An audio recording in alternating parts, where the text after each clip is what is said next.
Okay, with about 140 people on the call, I think that's a good time to make a start. Well, my name's Andy Cook. I'm the Chief Executive at Helen Arkell Dyslexia Charity, and it's brilliant to have you with us as part of our series of events in Dyslexia Awareness Week, to just get the country talking about dyslexia and neurodiversity, get some conversations going out there, which is great. If you don't know about the charity, there's lots of things that potentially we might be able to do to help you. And Claire, at the end of her talk, will give you some contact details. So if you need some help for your child or for yourself, or for a talk at the workplace where you work or anything, definitely worth getting in touch, because we do have quite a big team and we are very keen to be able to provide help wherever we can. And important to stress that we like to do that regardless of ability to pay. So if there's any aspects of anything we do that attracts a fee, and you think you're struggling financially, then please let us know, so that isn't something that gets in the way of us being able to help you, because as a charity, that's important for us. So yeah, without any further ado, I'd like to introduce you to Claire. So you've seen her advertised, Claire Harvey, our very own Head of Education at Helen Arkell, who's going to talk about a really important subject which is close to all of our hearts, that of self-esteem. So I'll hand over Claire to tell us about a big bowl of self-esteem, and look forward to seeing you later. Thanks, Andy. So thank you all, for joining me here this evening at the start of Dyslexia Awareness Week to talk about self-esteem. So in this talk, I'm going to be covering the causes of low self-esteem, the impact of low self-esteem, and then sharing with you some great practical strategies, activities that could really raise the self-esteem of the learners that you're supporting. I ask you to use the Q&A function this evening if any questions come to you as I'm talking, and I'm going to answer those at the end of the talk. Before I start, just a very brief little bit about me. I am Head of Education at Helen Arkell Dyslexia Charity, and I oversee all the courses at the centre. We run courses for education professionals, courses for parents and for learners, and I'm also a specialist assessor. But part of my role, involves working with schools and delivering in-service presentations to guide staff on how best to support, the SPLD learners in their classrooms. And I'm often asked by schools and indeed parents to suggest ways to improve learners' self-esteem. Teaching staff and parents explain again and again that some learners just aren't engaging with their learning as they expect and hoped for. And these learners don't appear to be in the right sort of headspace, and they suspect low self-esteem. And we see a cycle evolving where low self-esteem leads to a fear of tackling novel or tricky tasks because they believe or perceive that they're not capable, which then in turn leads to a lack of engagement, which really is a bit of a self-protection mechanism. If I don't try, then I can't fail. And we see that gap widening with then their attainments, their achievements continuing to drop, which is going to further damage their self-esteem. And that cycle continues. So before we go on, what is self-esteem and why is it so important? And there are a variety of definitions. Confidence in one's own worth or abilities, their sort of self-respect. Perhaps how we value and perceive ourselves based on our opinions and beliefs about ourselves, from mind there. Or a belief and confidence in your own ability and value. Or a feeling of being happy with your own character and abilities. But what all of these have got in common is that it's a very personal feeling about how an individual feels about themselves. And we know that a learner's level of achievement, their behaviour and their engagement can be strongly influenced by how they think and feel about themselves, their self-esteem. So what does healthy self-esteem look like? This is what we're all aiming for. Well, this is when a learner can apply themselves to schoolwork, happily undertake tasks, try new things and adapt to new learning, and be proud of their achievements and happily show others their work. They're feeling confident and they accept when they make mistakes and they're then willing to learn from them. They feel positive about themselves and their abilities, and they're able to motivate themselves. And when things don't go quite to plan, they don't take others' opinions of their strengths and weaknesses too seriously. That's what we're aiming for. But what does low self-esteem look like? So before I begin to suggest how to raise self-esteem, you need to be able to recognize the warning signs of low self-esteem. The symptoms, the signals, the signs, what to look out for. Now, not all of these are a consequence of low self-esteem, but together, a number of these can point towards it. A learner may be reluctant to apply themselves to schoolwork, reluctant to undertake tasks, particularly new tasks. And this is often mistaken for disobedience or difficult behavior. Perhaps you see refusing to do homework, maybe procrastinating in class about writing, when in fact it may be related to a lack of motivation resulting from low self-esteem. It's more of a symptom of that fear of tackling the task in case they fail. It's a sort of defense mechanism to opt out altogether, because you can't fail if you don't try at all. They may dislike taking the risks that are necessary to engage in new learning, because this requires a leap of faith to try something new that you potentially might struggle with.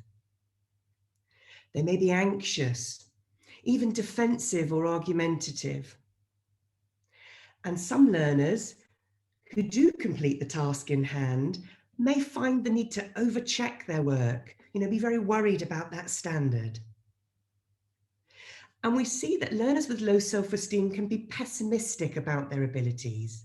They quite often make negative comments about their own skills. And they often find it difficult to motivate themselves. They might not be excited about new learning or novel tasks. They might lack that motivation that's needed to learn, and this leads them to low confidence.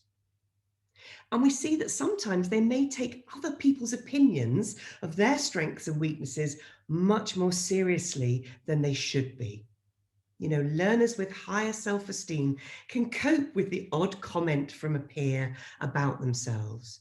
But those with low self-esteem are going to take these opinions of others very much to heart.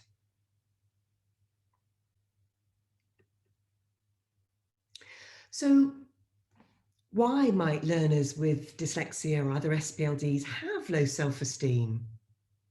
Well, we know that most learners will have dips in their self-esteem at various stages of their life and education, different pressures upon them. This is normal. But research tells us that the presence of a specific learning difficulty, for example, dyslexia, puts these learners at a greater risk of developing negative self-perceptions of themselves as learners. And you've got the source there for this research on the bottom of this slide. So why might these dyslexic learners be more prone to developing this low self-esteem? And it's important that I've added that SPLD there as well to acknowledge it's not only dyslexic learners who potentially have low self-esteem. Well, we know that the common areas of difficulty within a dyslexic cognitive profile can impact heavily upon their acquisition of literacy and potentially numerical skills. That is a lower speed of processing, a weaker memory skills, and weaker phonological awareness. They can all hamper progress with the acquisition of literacy and numeracy skills. As a result, their attainment may follow a different growth curve, and they're going to be very aware of the difference between their current level and that of their peers. If we think about it in the classroom, we often place learners in sets or on different coloured reading bands. On different tables even within the classroom, we offer them differentiated tasks. We provide one-to-one support or interventions, all really important to help them to progress and to access the curriculum and learn. But you need to be aware that this will potentially change how they perceive their own abilities, their self-esteem. And they're going to naturally compare themselves to their peers. And this can potentially trigger a change in their feelings, their opinions, their beliefs about their own worth. And early experiences at home or in the school environment where they may have struggled with a task or failed to meet the level required may be characterized by failure and may have set that negative cycle in motion. And by the cycle of low self-esteem, a fear of taking on any further tricky tasks, a lack of full engagement with their learning, their attainment dropping, and their self-esteem being lowered further.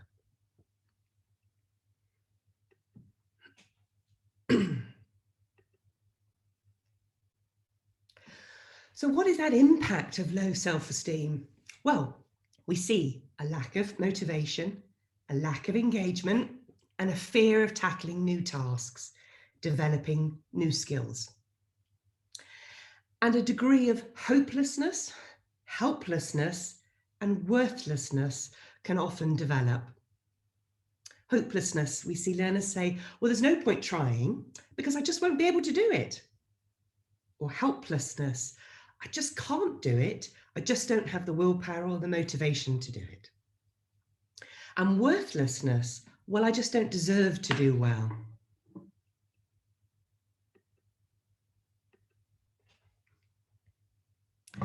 So we've tackled the bad news, what low self-esteem looks like, why dyslexic or SPLD learners may have low self-esteem, and the impact of this. And you may ask yourself, well, what's the good news? Well, the good news is that self-esteem is not inherited, it's learned, it's influenced by temperament, yes, but it's mainly molded through life experiences. And it's influenced by feedback from peers and adults. And it's reinforced by everyday experiences and is therefore capable of dramatic change. So what can we do to raise our learners' self-esteem, to break that negative cycle? So I'm going to share with you some general advice, and then I'm going to move on to some practical strategies and activities that could work really well and boost the self-esteem of the learners that you're currently supporting, including having a conversation, a mapping activity, creating positive experiences, setting targets and then celebrating progress, and wow boards.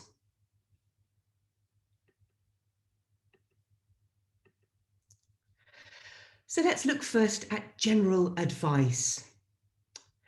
My advice is to show how much you love and care for them. This may seem obvious, but it needs saying, that you are there for them and that you empathize with them and their thoughts. You need to encourage them to share their opinions, their ideas, those feelings and any worries.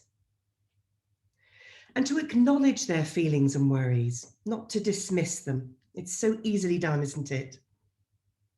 And to help them discover their strengths and personal talents, and to spend quality time with them doing those things that they enjoy. And to let them know that you value their participation and effort more than achieving perfection in any particular task. And this slide has been taken from a fantastic website, youngminds.org.uk, if you're looking for some more detail on some of those sort of general advice. That's from How Can I Help My Child with Their Self-Esteem?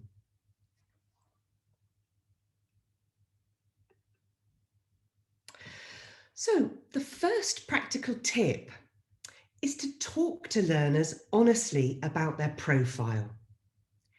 And for younger learners, a chat about the things that they currently find tricky and the things they find less tricky, and to provide some reassurance that we all have a unique mix of these strengths and weaknesses.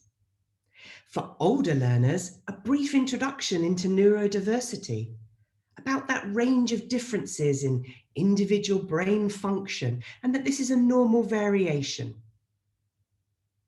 Now, having the conversation, it needs to be an honest discussion and include recognition that certain elements of learning are currently tricky for this learner, but that with the right support in place, they can achieve. And recognition that they will have areas of strength as well, a balance. Now, there's plenty out there at present celebrating the advantages of the dyslexic profile. You know, the unique brain structure and organization that's often associated with unique strengths. If you're interested, you can look at the work of Drs. Brock and Finette Eade. They're authors of a book called The Dyslexic Advantage. Now, if learners have an explanation for their current difficulties and are reminded that they also have areas of strength, this will help boost self-esteem. Individuals, remember, with high self-esteem recognize their strengths and their weaknesses. And what we really need to convey is exactly the quotation I've put on there. Being dyslexic is who you are, and who you are is brilliant. Now, I realise there's an ongoing debate out there about to diagnose or not to diagnose, but what we do know, and we've known for a long time, is that when researchers ask the learners themselves, they tell us that having a diagnosis helped them feel better about themselves. It boosted their self-esteem because they have a better understanding then of their profile, how and why certain tasks are trickier for them. Now, Glazard discovered in 2010 that a diagnosis was the most significant factor that boosted self-esteem of dyslexic learners. Now, it's unlikely that all dyslexic learners you're supporting have got that diagnosis. I'm fully aware there's funding issues, access to assessment, COVID issues. But this doesn't stop anyone from explaining in age-appropriate terms about learner diversity, about everybody having individual strengths and weaknesses.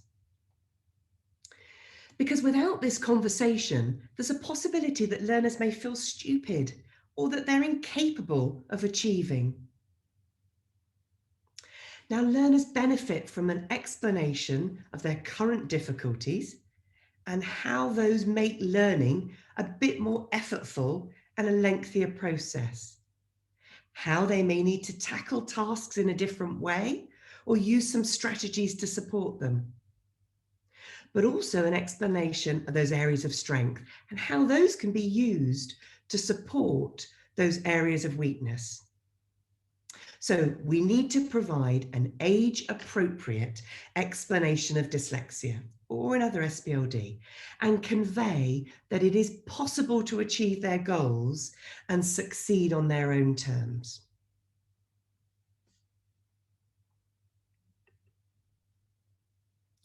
Now, my third tip to raise self-esteem is to complete a mapping activity with your learner.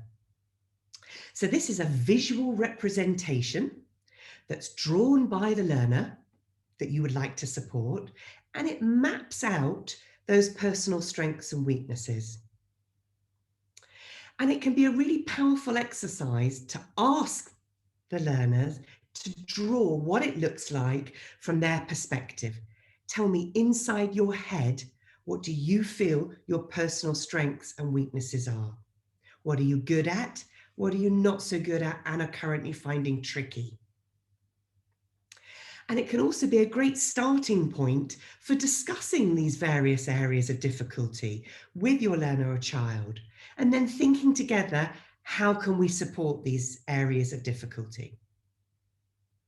And when you do this visual representation, strengths are going to be recognized here, and you're going to look to use to support any areas of difficulty by using these strengths. And I've seen some fantastic visual representations drawn by dyslexic learners over the years. You know, examples that really represent how they feel what it's like to be dyslexic. Now, this mapping activity can be done with any age of learner, and I wanted to show you a couple of examples of what they might look like.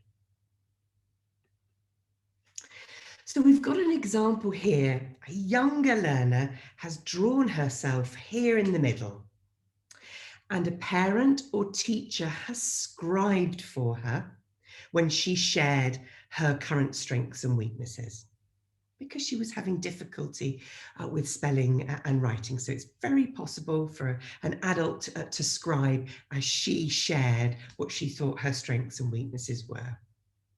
So it's really key to encourage this younger learner list those strengths as well as the weaknesses, because we need to encourage that learner to see both aspects of their unique profile, that balance.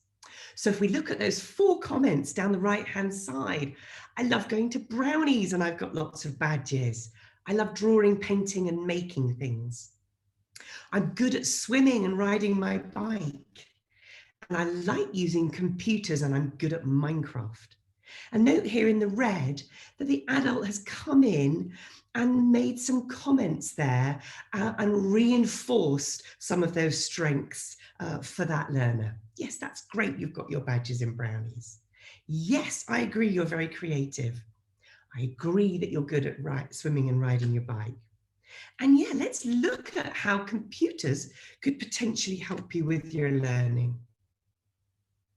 And then if we look at those comments down the left-hand side, I forget to use capitals and full stops.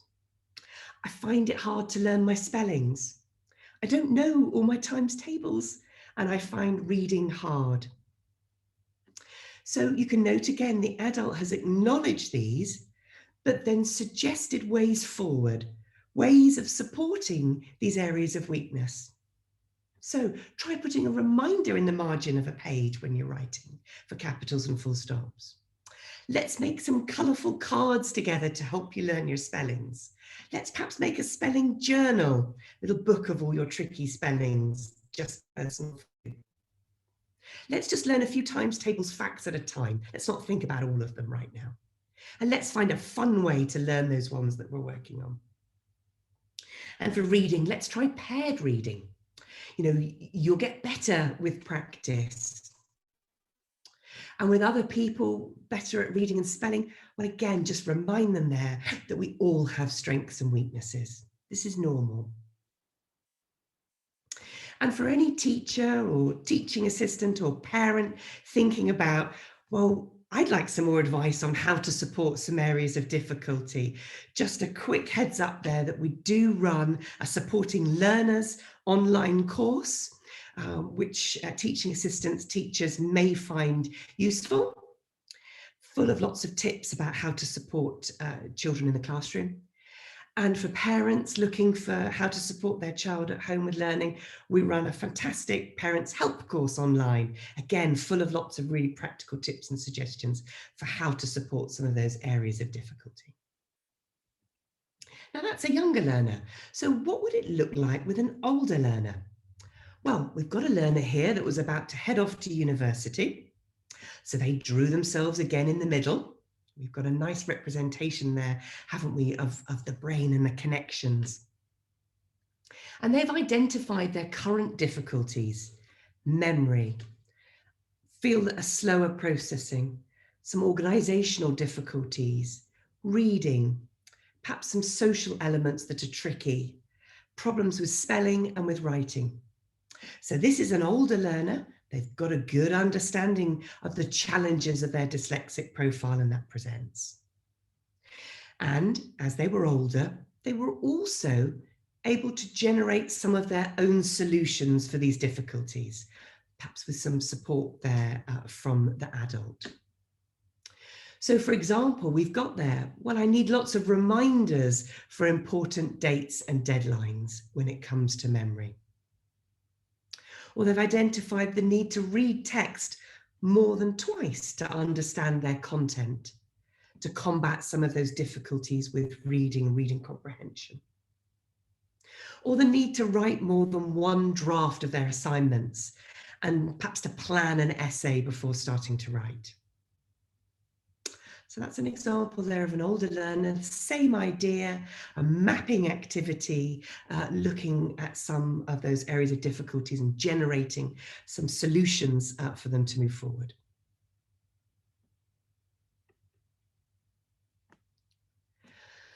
My fourth tip to raise self-esteem is to create some positive experiences. It's really important that learners with dyslexia or specific learning difficulty to have positive experiences. You know, we talked previously about how early negative experiences, struggling with learning tasks, for example, perhaps finding reading tricky or struggling to get all their ideas down in a written format, how that can contribute to low self-esteem. So to redress that negative cycle, we all need to look for the opportunities for these learners to have some positive experiences while they're learning. Now, this might involve finding an alternative method for learners to demonstrate their knowledge and understanding. Ideally, you're looking to tap in to an area of strength. Perhaps could they use their visual or creative skills if this is an area of strength? So for example, could they dictate their piece of writing or use speech-to-text software to generate their story? Can they create a pictorial cartoon-like storyboard for their creative writing? Can they do a verbal presentation on a topic? So you're looking for an opportunity for them to have a positive experience, and this will boost self-esteem. Now, it's not always possible every day in every topic, but I ask you to look for those opportunities for them to display their knowledge and understanding in an alternative format. And these positive experiences don't have to be based within the core curriculum. You know, they could be in complementary areas, for example, in drama, in art, in IT, music, PE. And these positive experiences could be generated outside the classroom as well, in the home environment. So look to their hobbies, their personal interests, clubs. And I'm aware that for some learners with stubborn low self-esteem, they may state to their parents that they don't feel that they could be good at anything. Persevere. There is lots out there in the community that could potentially appeal to them for even the most stubborn and reluctant learner. Look for local football, cricket or hockey teams, local brownies or scouts clubs, chess clubs, art clubs. Now, there's a great website that I found recently called familiesonline.co.uk, familiesonline.co.uk, and they list everything that is available, hobbies, clubs, etc. activities in your local area. They ask you your postcode, you pop that in, and they give you a whole range of stuff that's going on.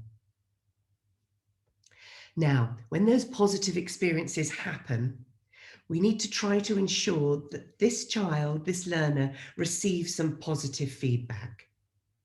So this positive feedback can be from the adults, can be from the teaching staff, and most importantly, what we love is it to come from their peers. And that's going to provide some reassurance to the learner of those strengths. And it's going to set them up for some further tasks. You know, each success that a child has, no matter how small and in what area, will build their self-esteem, will boost their confidence, and will provide motivation to then tackle other tasks, including tasks that they find really tricky. And success, positive experiences outside the classroom can boost self-esteem and transfer to an increased willingness to even tackle trickier tasks that are actually being set in the classroom.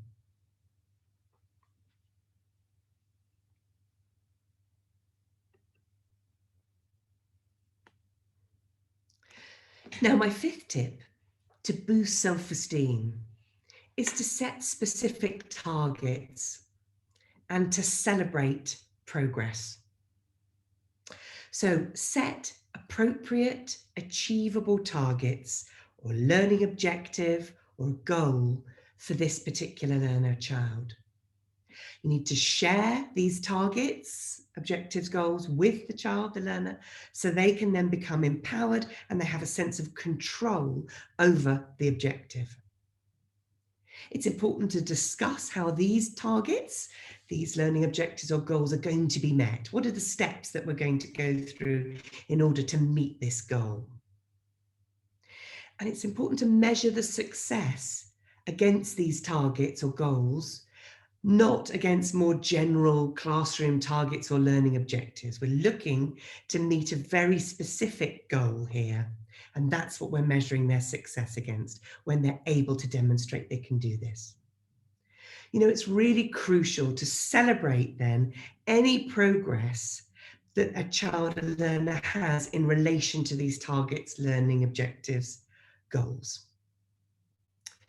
And it can be really powerful to track their progress visually, for a learner to be able to see what their target is, what they're going to do in order to achieve it, where they're at in relation to achieving that, and then when they've achieved it, to celebrate it. So this is all really about setting the goals, agreeing those goals, working towards them together, and then measuring success in relation to these, and then celebrating like crazy when they've been achieved. This is going to provide a real sense of achievement for this child, and it's going to bring them back into that process of learning. It's going to improve their engagement. Now, Dr. Michael Ryan, he's a prominent clinical psychologist, and he talks passionately about supporting the social and emotional side of dyslexia. He talks about how important it is to acknowledge, celebrate, and reward the effort as well as the attainment and the progress, because it's that engagement with the process of learning that we're trying to foster. And that's all about noting and celebrating the effort as well as the progress. Dr. Michael Ryan, if you're interested.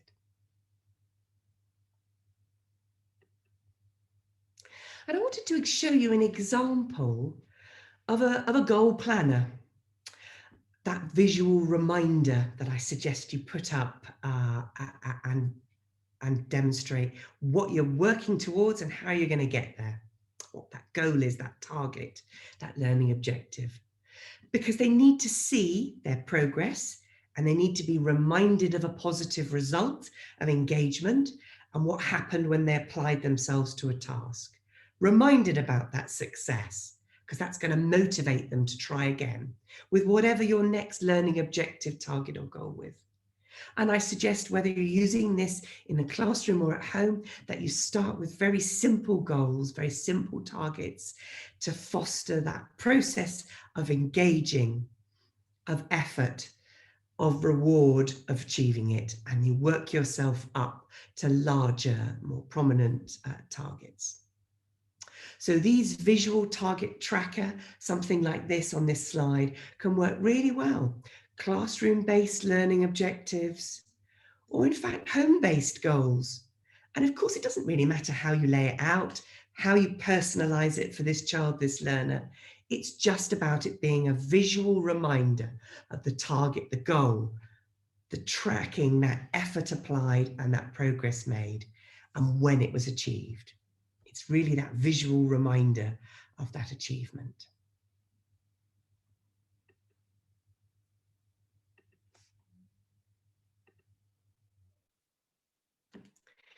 And in a similar vein, wow boards, which is my 6th tip, can work really well to acknowledge and celebrate these achievements. A wow board is a visual display. You can do these at home or in the classroom. And it's where all of those achievements, all of those positive experiences, all of that progress can be presented. It's a visual reminder of some of those positive experiences I talked about earlier. Some of those occasions where those strengths were used to compensate for areas of weakness, or perhaps where hard work and application led to a success. You know, where that target, that learning objective was met, and also where a real talent can be celebrated.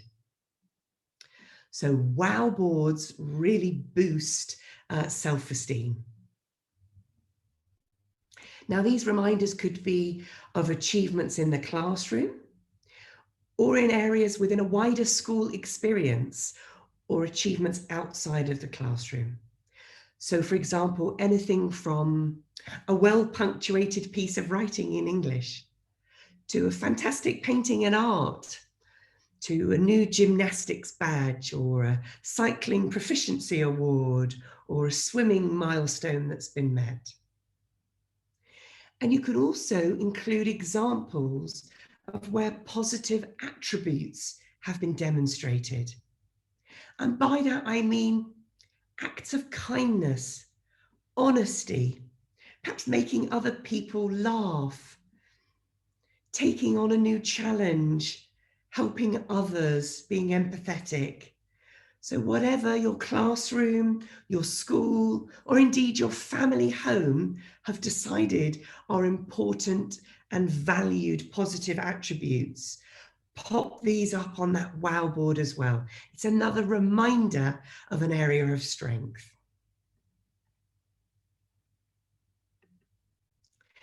And I wanted to show you some examples of what these wow walls might look like in the classroom. Again, it's that, just making it very visual. It's a constant reminder, and it allows them to be proud and to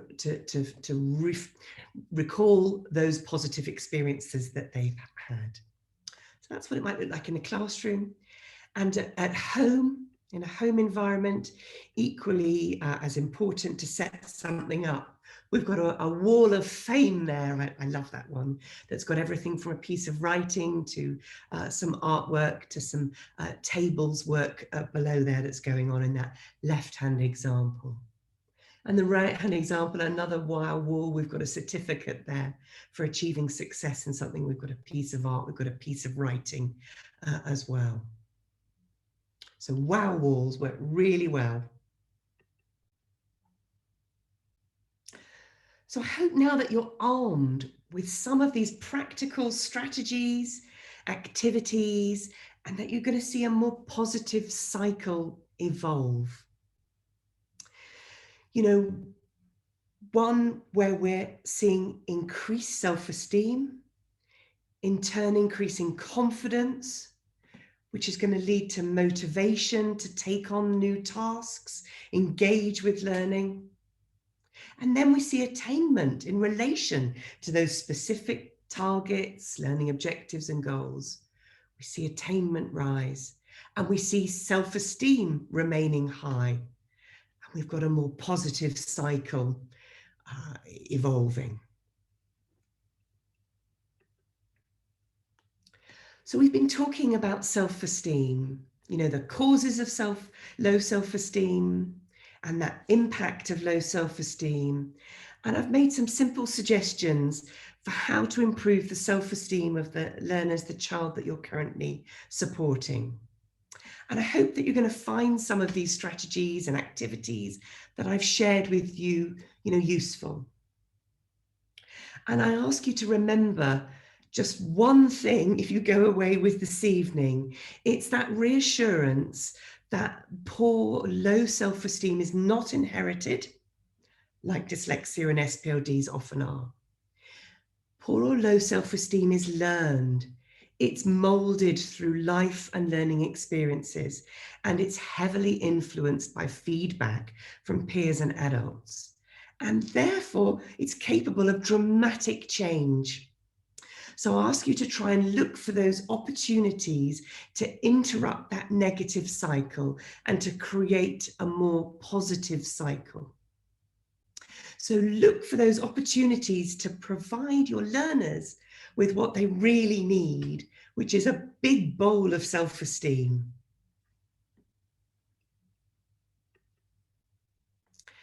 And before I take any questions, I've got one slide here. I just wanted to give you a flavour of some of the services that we offer here at Helen Arkell.